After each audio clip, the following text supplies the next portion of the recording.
का मैंने क्यों मुद्दा उठाया। आपकी स्क्रीन पर दोस्तों ये हैं बैंगलोर से बीजेपी के विधायक रवि सुब्रमण्या। कौन है रवि सुब्रमण्या? आपके स्क्रीन पर ये हैं तेजस्वी सूर्या। ये हैं पार्टी के बहुत ही ज्यादा प्रतिभाशाली सांसद। कुछ दिनों पहले ये एक कोविड कंट्रोल रूम में पहुंच गए थे और वहां पर 200 मुलाजिमों में से 17 मुसलमानों का नाम पढ़ने लग गए थे कि ये लोग यहां क्या कर रहे हैं। बाद में आकर इसने सावरकर के अंदाज में माफी भी मांगी थी कि मुझे ऐसा नहीं करना चाहिए था। अब रवि सुब्रमण्या जो कि एमएलए हैं, ये इनके शायद चाचा हैं या मामा हैं, इनमें से कुछ एक हैं। इन पर क्या आरोप लगा है मैं आपको पढ़ के सुनाना चाहता हूं एबीपी न्यूज की यह खबर। कांग्रेस ने बीजेपी सांसद तेजस्वी सूर्या और उनके चाचा पर वैक्सीन से कमाई का आरोप लगाया, एफआईआर दर्ज करने की मांग। अब कन्नड़ा के इन 2 चैनल्स पर निगाह डालिए दोस्तों, यहां पर भी आरोप लगाया जा रहा है कि 700 रुपए 900 रुपए वैक्सीन के लिए चार्ज किए जा रहे हैं और उसमें से 700 रुपए जा रहा है रवि सुब्रमण्या की जेब में। मेरा आज सवाल है, जो ये बात कन्नड़ा के 2 न्यूज चैनल्स कह रहे हैं और जो बात एबीपी न्यूज कह रही है कि भारतीय जनता पार्टी के एमएलए के जेब में हर वैक्सीन का 700 रुपए जा रहा है, वो सही है या गलत? नड्डा साहब बताइए ना, सही है या गलत? और अगर ये सही है तो क्या भारतीय जनता पार्टी के नेता इस तरह से लोगों की मदद कर रहे हैं, लोगों की सेवा कर रहे हैं? सवाल का जवाब दीजिए मान्यवर, इससे आप बच नहीं सकते हैं। आज बार बार इन खबरों के जरिए आप पूरी तरह से एक्सपोज हो रहे हैं, पूरी तरह से एक्सपोज हो रहे हैं, क्योंकि आपके लिए कोरोना का इलाज के नाम पर सिर्फ और सिर्फ प्रोपेगेंडा है। उत्तर प्रदेश की ये 2 तस्वीरें देखिए दोस्तों, आपकी स्क्रीन पर है। एक गंगा की तस्वीर है। इस गंगा की तस्वीर में देखिए दोस्तों, गंगा का स्तर जैसे ही बढ़ता है, लाशें जो हैं वो ऊपर आ जाती हैं और चील कौवे उन लाशों को खा रहे हैं। इस तस्वीर में यहां पर एक लाश को जो है कुछ लोग नदी में फेंक देते हैं, बहती नदी में फेंक देते हैं, क्योंकि उनके पास जरिया ही नहीं है लाश को जलाने का। यह है उत्तर प्रदेश के हालात। मैं आपसे पूछना चाहता हूं, क्या भारतीय जनता पार्टी इन मुद्दों से अपना दिमाग अपनी जिम्मेदारी से बच सकती है? और आप लोग सिर्फ और सिर्फ प्रोपेगेंडा में जुटे हुए हैं। फिर से बात करते हैं रामदेव की। मैं आपको बता चुका हूं रामदेव जो है वैक्सीन को लेकर क्या भ्रामक बयान दे रहे हैं। अब ये और क्या क्या बयान दे रहे हैं मैं आपको बताना चाहता हूं। अब मैं सुनाना चाहता हूं दोस्तों आपको उनका यह बयान। इस बयान के अंदर रामदेव कह रहे हैं कि इंसुलिन लगाने की जरूरत नहीं है अगर आपके बच्चे को टाइप 1 डायबिटीज है। सुनिए ये क्या कह रहे हैं, उसके बाद मैं इसकी चर्चा करता हूं। आगे भी मैं तो सब माता पिता से कहता हूं, जिसके भी बच्चे को टाइप 1 डायग्नोज हो, फिर घर पर इंतजार करके इंसुलिन देके पेनक्रियाज को खराब मत करो। आप कहेंगे पेनक्रियाज कैसे खराब हो जाता है? हाँ, जब पेनक्रियाज को काम ही नहीं करना पड़ेगा, जब आदमी को घर पे बैठे आप रोटी दे दो तो मेहनत कैसे करेगा?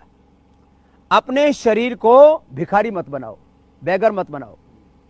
आज जब आपने ऊपर से इंसुलिन डालना शुरू कर दिया तो अंदर का पेनक्रियाज काम करना वैसे बंद कर देगा। तो मैं चाहता हूं कि टाइप 1 डायबिटीज से पीड़ित बच्चे, फिर उनके साथ माँ बाप को भी आना पड़ता है, इसलिए उनके लिए 20% की छूट मैंने जून महीने भी कर दी है। हाँ, अगले महीने भी कर दी है। और fatty liver A grade 1, 2, 3, hepatitis और लिवर सिरोसिस, मैंने पूरी मेडिकल साइंस को चुनौती दे रखी और जब तक इसका पूरा शीर्षासन नहीं हो जाएगा तब तक कार्यक्रम चालू रहेगा। दोस्तों आपके स्क्रीन पर यह हैं अमरीश मित्तल। अमरीश मित्तल कौन है मैं आपको बताना चाहता हूं। अमरीश मित्तल दरअसल चेयरमैन हैं endocrinology and diabetes max health care के, यानी कि डायबिटीज पर इनके शब्द से बेहतर, इनकी बात से ज्यादा वजन किसी की बात में नहीं हो सकता, कम से कम रामदेव की बात में तो बिल्कुल नहीं। ये क्या कह रहे हैं मैं आपको बताना चाहता हूं। रामदेव के इस बयान पर उन्होंने कहा कि यह बहुत ही खतरनाक सलाह है, इंसुलिन बंद मत कीजिए अगर आपको टाइप 1 डायबिटीज है, इससे आपकी जान को खतरा हो सकता है। अपने डॉक्टर से बात कीजिए अगर आपके पास कोई सवाल है तो। यह योग या आयुर्वेद वर्सेस एलोपैथी की बात नहीं है, हमें नैरेटिव को ट्विस्ट नहीं करना चाहिए। यह सलाह दे रहे हैं डॉक्टर अमरीश मित्तल।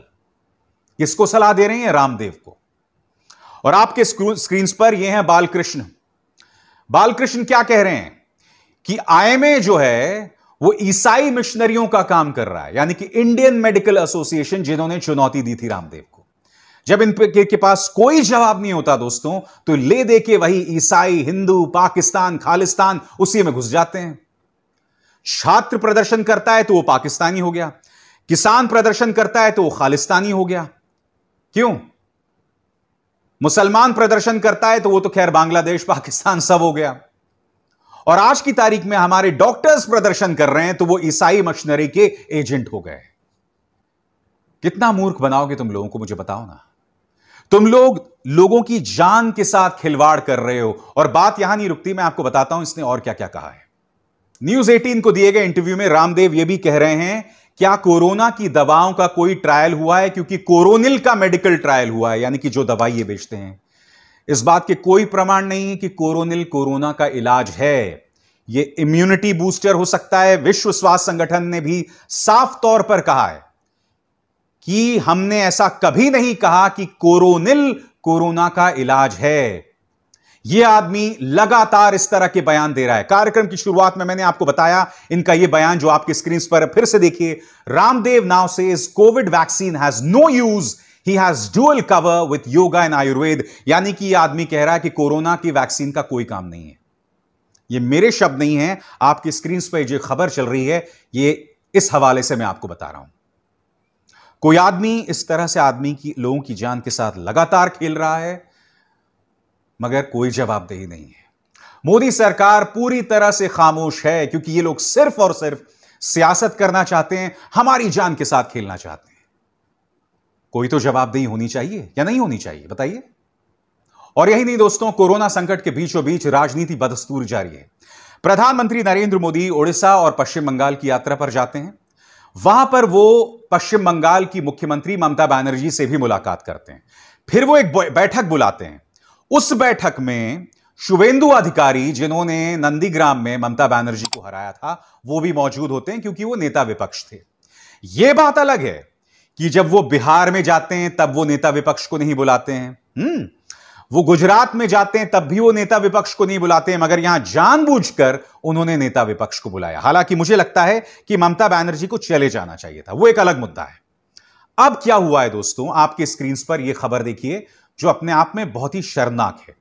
प्रधानमंत्री नरेंद्र मोदी की बैठक में सीएम ममता की दूरी पर गरमाई सियासत। मुख्य सचिव अलापन जो हैं वो तलब किए गए। आपके स्क्रीन पर दोस्तों ये हैं वहां के मुख्य सचिव, और मुख्य सचिव को तलब किया गया है। यानी कि कोरोना के बीचों बीच जो यास चक्रवात चल रहा है, उसके बीचों बीच वहां के मुख्य सचिव को तलब कर लिया गया। क्यों? क्योंकि ममता बनर्जी उस बैठक में नहीं गई। क्या कह रही है ममता बनर्जी, आप सुनिए। How many meeting will attend?